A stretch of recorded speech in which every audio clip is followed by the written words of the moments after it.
Welcome to the Explainer. Today, we're jumping into something that sounds, a little intimidating, but is absolutely crucial for any organization out there.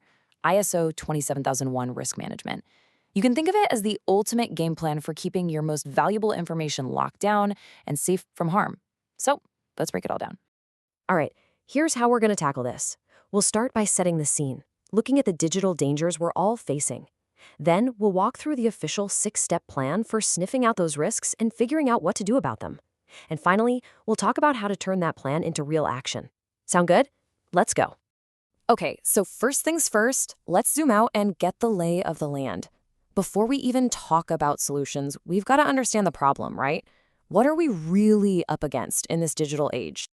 You know, this quote from the ISO 27001 Implementation Handbook, wow, it just says it all, doesn't it? The digital world we live and work in, well, it's packed with threats that can have some pretty serious fallout for every single one of us.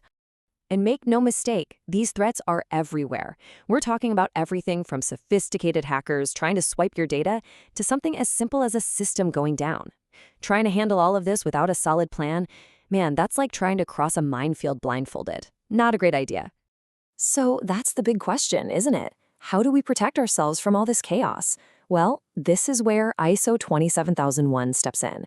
It's not just a bunch of rules. It's a clear, step-by-step roadmap for getting a grip on your information security. Let's take a closer look. And a really great way to think about this whole process is to see it as a health checkup for your company's information, right? You're not just sitting around waiting for a disaster to strike. You're proactively looking for those potential weak spots, the vulnerabilities, and then you figure out the best way to keep all your data healthy and totally secure. And here it is, the entire 6-step journey laid out for you. It all kicks off with defining your methodology, basically setting the rules of the game. From there, you assess and treat your risks. Then you create a report and something called a statement of applicability, which is really just a fancy way of saying you're listing out the security controls you picked and explaining why. And it all culminates in developing a detailed risk treatment plan to put everything into action.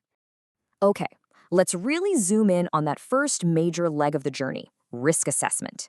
This is where the detective work happens. It's all about systematically identifying every potential problem your organization might run into. So, where do you begin? You start by identifying your assets. And listen, we're not just talking about computers and servers here. An asset is anything that has value to your company. That could be your customer database, critical paper files, or even your key people, like a system admin who knows everything. All right, once you know what you need to protect, the next step is to figure out what could possibly harm those assets. These are your threats. And they can be anything: a fire in the server room, a nasty computer virus, a power outage, or even just good old-fashioned human error, someone clicking on the wrong link. And that brings us to vulnerabilities. These are the weak spots, the cracks in the armor that a threat can take advantage of. A perfect example is a piece of software that hasn't been updated. That's a vulnerability. It's basically the open window just waiting for a burglar, the threat, to climb through. Okay, now look at how this all comes together in the table. This really shows you how a risk is born when you have an asset, a threat, and a vulnerability all lined up perfectly. So take the first row. The asset is a paper document. The threat is a fire, and the vulnerability is that there's no fireproof cabinet. Boom, you've got yourself a serious risk. So after you've identified a risk, you've got to figure out how big of a deal it is. And you do that by looking at two simple things. First, what are the consequences if this thing actually happens? And second, what's the likelihood of it happening? Multiplying those two together gives you the risk level and helps you figure out what to worry about first. Okay, so you've done the hard work, you've identified your risks, you've ranked them. Now what? Well, now it's time for the next huge step, risk treatment.